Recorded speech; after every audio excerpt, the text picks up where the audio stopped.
வணக்கம் ஃப்ரெண்ட்ஸ், நம்ம இந்த வீடியோவில் பார்க்க போகிறது என்னன்னு பார்த்தீங்கன்னா டிஎன்பிஎஸ்சிக்கான பொது தமிழில் இன்னைக்கு பார்க்கக்கூடிய டாபிக் வந்து பேச்சு வழக்கு எழுத்து வழக்கு அப்படிங்கிறது. ஸோ இது வந்து 6th-லேருந்து 12th வரைக்கும் என்னென்னலாம் பேச்சு வழக்கு எழுத்து வழக்கு வந்து நமக்கு புக்கில் கொடுத்துருக்காங்க அப்படிங்கிறத நம்ம இந்த வீடியோவில் பார்க்கலாம். ஸோ இதுவுமே நம்ம சிலபஸில் கொடுத்த டாபிக் தான். இதுக்கு முன்னாடி போட்ட வீடியோஸ் எல்லாமே நியூ சிலபஸ் தமிழ்னு சொல்லி பிடிஎஃப் பிளேலிஸ்ட் இருக்குது, செக் பண்ணி பாருங்கள். ஸோ இதில் என்ன அப்படின்னு பார்த்தீங்கன்னா, இப்போ நம்ம தமிழை வந்து பேசும்போது ஒரு மாதிரி பேசுவோம், ஆனால் எழுதும்போது சரியான தமிழில் தான் எழுதுவோம்.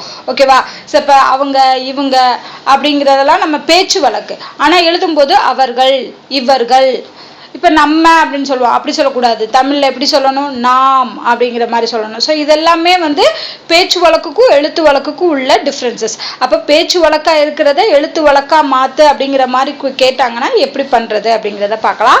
ஸோ இதில் வந்து பார்த்தீங்கன்னா, இப்போ பெயர் சொற்களாக இருக்குது, இல்லை சுட்டு பெயர்களாக இருக்குது. அப்படிங்கிற சுட்டு பெயர்கள்னா அது இது அந்த இந்த எந்த அந்த மாதிரி. ஓகேவா? பெயர் சொற்கள்னா பேர் வரக்கூடியது. ஸோ இந்த மாதிரி வரக்கூடிய பேச்சு வழக்கை வந்து எப்படி எழுத்து வழக்கா சரியான தமிழில் எழுதுறது அப்படிங்கிறத ஃபர்ஸ்ட் பார்க்கலாம். முதல் பேச்சு வழக்கில் பாருங்க, அவங்க அவங்களாம் அப்படின்னு சொல்லுவோம். நம்ம பேசும்போது அவங்க அப்படின்னு சொல்லுவோம், ஆனால் அது தப்பு. அது பேச்சு வழக்குக்கு தான் கரெக்டாக இருக்கும். ஆனால் எழுத்து வழக்கில் வரும்போது அவங்கள நம்ம எப்படி எழுதுறோம்? அவர்கள் அப்படின்னு சொல்லணும். இதுதான் சரியான தமிழ். அவங்களாம் அப்படிங்கிறது அவர்கள் எல்லாம் அப்படிங்கிற மாதிரி எழுதணும். அப்போ ஒரு சென்டென்ஸ் நமக்கு கொடுத்துருந்தாங்க அப்படின்னா அதில் அவங்கன்னு இருந்துச்சுன்னா அவர்கள்னு நம்ம மாற்றி எழுதணும். அவங்களாம் அப்படின்னு இருந்துச்சுன்னா அவர்கள் எல்லாம் அப்படிங்கிறத மாற்றி எழுதணும். இவங்க அப்படின்னா இவர்கள். நம்மனா நாம், நம்முடைய, நம்மளுடைய அப்படின்னு சொல்லுவோம். ஓகேவா? ஸோ நம்முடைய, நாம் அப்படிங்கிறது தான் நம்மளை குறிக்கக்கூடிய சொல். அடுத்து எங்க, எங்கேன்னுலாம் கேட்க மாட்டேன், எங்கே வந்த, எங்கே போனேன், அந்த மாதிரி தான் பேச்சு வழக்கில் சொல்லுவோம். ஸோ அப்போ எங்கங்கிறது எங்கே அப்படிங்கிறது சரியான தமிழில் நம்ம எழுதணும். இங்கே அப்படின்னா இங்கே. ஸோ இதெல்லாம் வந்து பேச்சு வழக்குலேருந்து எப்படி எழுத்து வழக்குக்கு நம்ம சரியாக மாற்றி எழுது. அதே மாதிரி அங்கன்னா அங்கே, என்னத்தை அப்படின்னா எதனை. ஓகேவா? ஸோ அந்த மாதிரி எதை, என்னத்தை அப்படிங்கிறதுங்கிறது எதனைன்னு சொல்லலாம், இல்லாட்டி எதை அப்படிங்கிறது. அது அந்த சென்டென்ஸை வர்றதை பொறுத்து எதனையா எதையா அப்படிங்கிறத கரெக்டாக எழுதணும். ஸோ இதுதான் வந்து பெயர் சொற்கள் இல்லை பேச்சு வழக்கில் வரும்போது நம்ம சொல்கிறது. அடுத்து வினை சொற்களாக இருக்குது, அதாவது செயலை குறிக்கக்கூடிய சொற்களாக இருக்குது அப்படிங்கிற பட்சத்தில் நம்ம எப்படி மாற்றிடுது? அதாவது பேச்சு வழக்கில் வினைகள் பெரும்பாலும் சுருங்கி தான் ஒலிக்கும். அவற்றை முழுமையாக எழுதுவது அவசியம். அது எழுத்து வழக்கில் நம்ம கரெக்டாக மேட்ச் பண்ணி எழுதணும். இப்போ பாருங்க, வந்தாங்க வந்தாங்க அப்படின்னு சொல்லுவோம், வந்தார்கள் அப்படிங்கிறது நம்ம சொல்லணும். ஏன்னா ப்ளூரல் ஃபார்ம் பன்மையில் வருது. வந்தாங்கங்கிறது வந்தார்கள்னு எழுதணும். போறான் அப்படின்னா ஒருத்தன் தான் போறான். ஸோ போகிறான். பார்க்கறான், பார்க்குறான், பார்க்கறான்னு சொல்லலாம், பார்க்குறான்னு நம்ம பேச்சு வழக்கில் வரும். ஆனால் பார்க்கிறான் அப்படிங்கிறதான் எழுத்து வழக்கு. அடுத்து சொல்றான் அப்படிங்கிறது சொல்கிறான். செஞ்சான், செய்தான், செய்கிறான் வரக்கூடாது. செஞ்சா முடிஞ்சிருச்சு அப்படிங்கிறப்போ செய்தான் அப்படிங்கிறது வரணும். கொடுத்தான் அப்படின்னா கொடுத்தான்னு எடுக்கணும். நம்ம சொல்லும்போது கொடுத்தா அப்படிங்கிறோம், ஆனால் பேச்சு வழக்குங்கிறது எழுத்து வழக்காக மாறும்போது கொடுத்தான் அப்படிங்கிறது மாறணும். கொண்டா, கொண்டு வா, இது எல்லாமே நம்ம பேச்சு வழக்குல இருந்து எழுத்து வழக்குக்கு மாற்று. ஸோ கொண்டாங்கிறது கொண்டு வா. போயிட்டு, போய் வருகிறேன், போயிட்டு வர்றேன் அப்படின்னு சொல்லுவோம் இல்லையா? ஸோ போயிட்டு வரேங்கிறது போய் வருகிறேன் அப்படிங்கிறது கரெக்டான எழுத்து வழக்கு. சாப்பிட்டியா இல்லை சாப்பிட்டியா அப்படின்னு சொல்றது சாப்பிட்டாயா அப்படிங்கிறது தான் கரெக்டானது. சாப்பிட்டாயா. உட்காரு அப்படின்னா உட்கார் அப்படின்னு சொல்லணும், ரூ சொல்லக்கூடாது. உட்காருங்கிறது உட்கார். நிற்கிறான், நிற்கிறான். ஓகேவா? நிற்கிறான். ஸோ நிற்கிறான்ங்கிறது நிற்கிறான். கேட்டான், இதில் மாற்றம் இல்லை, கேட்டான்ங்கிறதே சரிதான், ஆனால் கேட்டான் என்றே உச்சரிக்க வேண்டும். புரிஞ்சிடுச்சு, புரிஞ்சுக்கிட்டேன் அப்படின்னா புரிந்து விட்டது, புரிந்து கொண்டேன். புரிஞ்சிடுச்சுன்னா புரிந்து விட்டதுன்னு சொல்லணும். புரிஞ்சுக்கிட்டேன் அப்படிங்கிறது புரிந்து கொண்டேன் அப்படின்னு சொல்லணும். ஸோ இதெல்லாமே வினை சொற்களை எப்படி வந்து நம்ம பேச்சு வழக்குலேருந்து எழுத்து வழக்கெலாம் மாற்றுறோம் அப்படின்னு.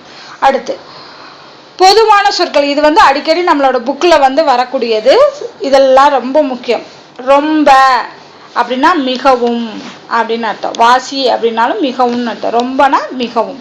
நேத்துனா நேற்று அப்படின்னு எழுதணும். இன்னைக்குனா இன்று, நாளைக்குனா நாளை. இதெல்லாமே நம்மளுடைய புக்கில் அடிக்கடி கேட்ட சில இடத்துக்கெல்லாம் வந்தது. காத்து, காற்றுன்னு சொல்லணும். தண்ணி, தண்ணீர் அல்லது நீருங்கிறத சொல்லணும். பச்சை தண்ணி அப்படின்னு சொல்லுவோம். இப்போ வரைக்கும் பச்சை தண்ணி அப்படிங்கிறதெல்லாம் சொல்லுவோம்.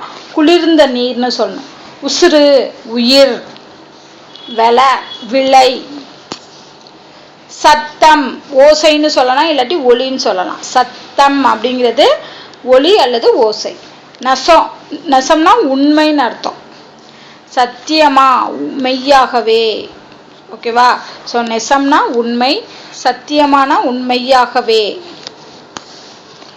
கண்ணாடி ஆட்டம், கண்ணாடி ஆட்டம் பல பழக்குது அப்படின்னு சொல்லுவாங்க. கண்ணாடி போல. மழை, மழை. ஸோ இதெல்லாமே பேச்சு வழக்கு. அடுத்து வாக்கிய தொடர்களை இப்போ நம்ம எப்படி எக்ஸாமில் கேட்பாங்களோ அது மாதிரி நம்ம இங்கே பார்ப்போம். பேச்சு வழக்கு, எழுத்து வழக்கு. இப்போ பாருங்க, அவன் நேத்து ஊருக்கு போனான். நேத்து, நேற்றுன்னு மாறணும். ஊருக்கு போனான்னா சென்றான்னு சொல்லணும். ஸோ அப்போ இது ரெண்டையுமே நம்ம என்ன பண்ணணும், பேச்சு வழக்குலேருந்து எழுத்து வழக்குக்கு மாற்றணும். நேத்து நேற்று, போனான்ங்கிறது சென்றான். பையன் ரொம்ப நல்லா படிக்கிறான். பையன்கிறது சிறுவன். ரொம்பங்கிறது மிகவும். நல்லான்னு சொல்லக்கூடாது, நன்றாக. அப்ப பையன் ரொம்ப நல்லாங்கிறது சிறுவன் மிகவும் நன்றாக படிக்கிறான் அப்படிங்கிறது தான் கரெக்டான வேர்டிங்ஸ். எனக்கு ரொம்ப பசிக்குது, எனக்கு மிகவும் பசிக்கிறது. பசிக்குதுன்னு சொல்லக்கூடாது, பசிக்கிறது. மழை பெஞ்சது, காத்து அடிச்சது. மழை பெய்தது என்னவா மாறும், மழை பெய்தது. காத்துன்னு சொல்லக்கூடாது, காற்று. அடித்ததுன்னு சொல்லக்கூடாது, வீசியது. காற்று வீசியது. நிலத்தில் உழுது பயிர் செஞ்சாங்க. நிலத்தில் உழுது பயிர் செய்தார்கள். செஞ்சாங்கன்னு வரக்கூடாது, செய்தார்கள். அம்மா தண்ணி கொடுத்தாங்க. அம்மா தண்ணீர் கொடுத்தார்கள். இதுதான் கரெக்டான எழுத்து வழக்கு. கொடுத்தார்கள். சுவத்துல கிறுக்காத, சுவரில் கிறுக்காதே. சுவரில் கிறுக்காதே. காத்தடிக்குது, காற்று வீசுகிறது.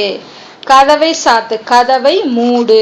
ஸோ இது எல்லாமே நம்மளுடைய பேச்சு வழக்குல இருந்து எழுத்து வழக்கு மாறுது. சில எடுத்துக்காட்டு பார்க்கலாம்.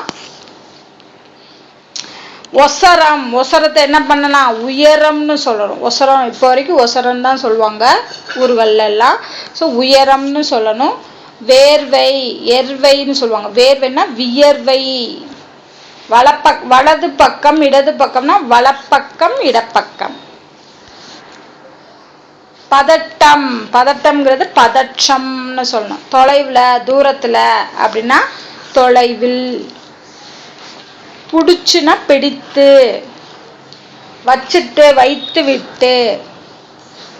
பயந்துட்டானா பயந்து விட்டான். அங்கிட்டு இங்கிட்டுனா அங்கே இங்கேன்னு சொல்லணும். அங்கிட்டு இங்கிட்டுன்னு சொல்லக்கூடாது, அங்கே இங்கே. எங்கிட்டுனா எங்கே. சவத்துலனா சுவரில். தாவாரம், தாழ்வாரம்.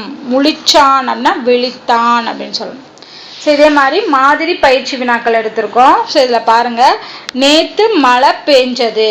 நேற்று ஃபர்ஸ்ட் என்ன வரணும், நேற்றுன்னு வரணும். மழை அப்படிங்கிறது பெஞ்சதுக்கு பதிலா பெய்ததுன்னு வரணும். ஸோ அப்போ எப்படி வரும், நேற்று மழை பெய்தது. உட்கார்ந்து சாப்பிடு, உட்கார்ந்து சாப்பிடு. இல்லாட்டி உட்கார்ந்து உண் அப்படின்னு சொல்லலாம்.